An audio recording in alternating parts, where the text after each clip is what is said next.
ছাত্র বিক্ষোভে উত্তাল বাংলাদেশ, নিহতের সংখ্যা বেড়ে হয়েছে 105। এরই মধ্যে শুক্রবার রাত থেকে বাংলাদেশ জুড়ে কারফিউ জারি করেছে শেখ হাসিনা সরকার। বিক্ষোভ পরিস্থিতি সামাল দিতে নামানো হয়েছে সেনাবাহিনী।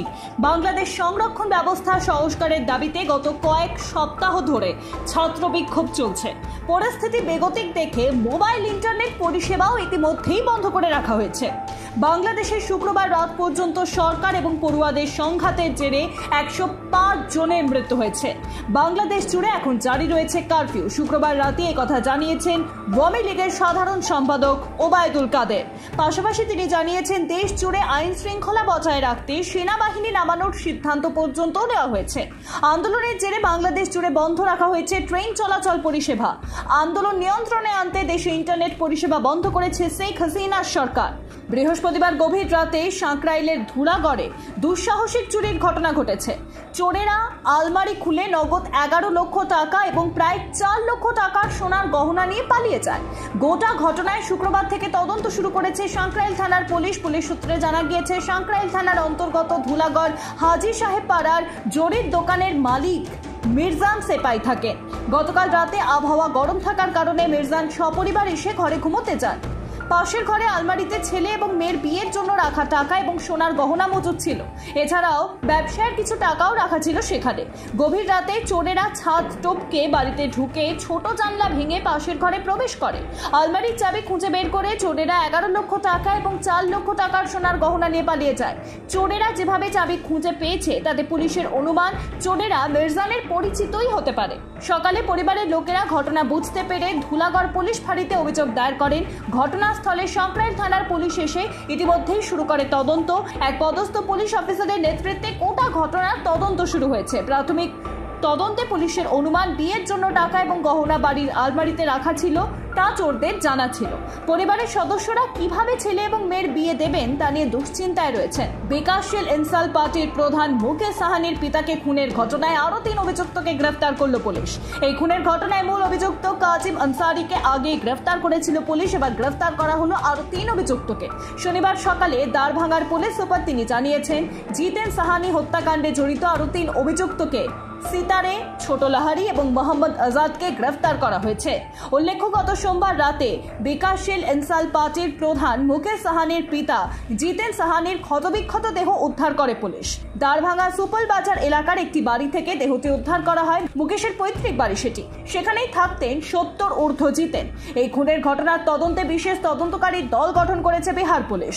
অবশেষে পুলিশের জালে ধরা পড়েছে মূল অভিযুক্ত সহ অন্যান্য অভিযুক্তরা। ফের হাওয়া গরম ভাটপাড়ায়। শুক্রবার ভাটপাড়া পুরো এলাকায় বোমা ফেটে জখম হলো এলাকাবাসী। শুক্রবার গভীর রাতে বোমা ফাটার ঘটনায় চাঞ্চল্য ছড়ালো ভাটপাড়া পুরসভার 17 নম্বর ওয়ার্ডের মোমিনপাড়া এলাকায়। সূত্রের খবর, এলাকার 2 দুষ্কৃতীর মধ্যে গন্ডগোল চলছিল।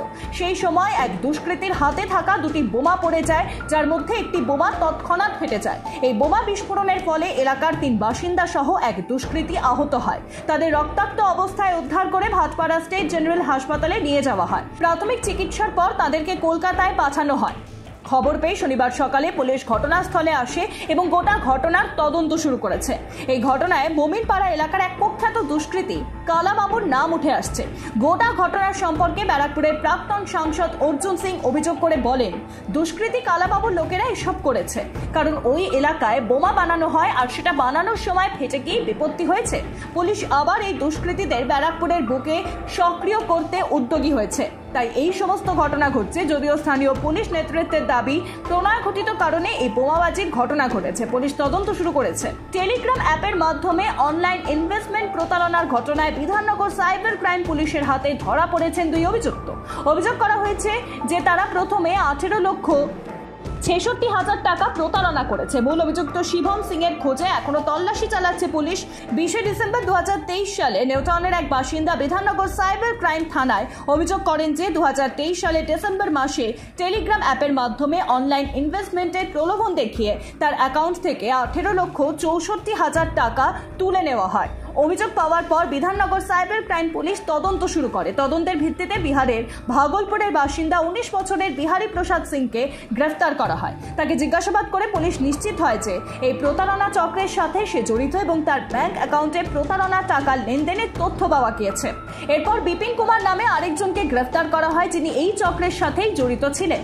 বিপিন কুমারের তথ্য অনুযায়ী এই চক্রটি শুভম সিং দ্বারা পরিচালিত হচ্ছে। অভিযুক্ত দুজনকেই আজকে বিধাননগর মহকুমা আদালতে তোলা হয় এবং তাদের নিজেদের হেফাজতে নেওয়ার আবেদন জানায় পুলিশ। ধৃতদের নাম বিপিন কুমার এবং বিহারী প্রসাদ সিং, দুজনেই বিহারের ভাগলপুরের বাসিন্দা। এনায়েতপুরে পুলিশ জনতা খণ্ডযুদ্ধে পুলিশের গুলিতে দুজন আহত হওয়ার প্রতিবাদে সিটুর ডাকা 12 ঘন্টার বন্ধে মানিকচক ব্লক শুক্রবার কার্যত স্তব্ধ। সকাল 6টা থেকে সন্ধে 6টা পর্যন্ত চলা এই বন্ধে শুক্রবার সকাল থেকে মানিকচকের বিভিন্ন এলাকায় দোকানপাট বন্ধ ছিল। রাস্তায় যানবাহনের সংখ্যা অন্যান্য দিনের তুলনায় অনেকটাই কম। এনায়েতপুরের এলাকায় থমথমে পরিবেশ বিরাজ করছে। পুরো এলাকা কার্যত পুরুষশূন্য হয়ে পড়েছে। এরই মধ্যে এলাকায় চলছে পুলিশের টহলদারি। নিরাপত্তা ব্যবস্থা খতিয়ে দেখতে অতিরিক্ত পুলিশ সুপার গ্রামীণ সম্ভব জৈন এলাকা পরিদর্শন করেন। তিনি জানিয়েছেন, বর্তমানে এলাকার পরিবেশ শান্ত রয়েছে এবং নতুন করে কোনো অশান্তির ঘটনা ঘটেনি। বন্ধের কোনো প্রভাব এলাকায় দেখা যায়নি।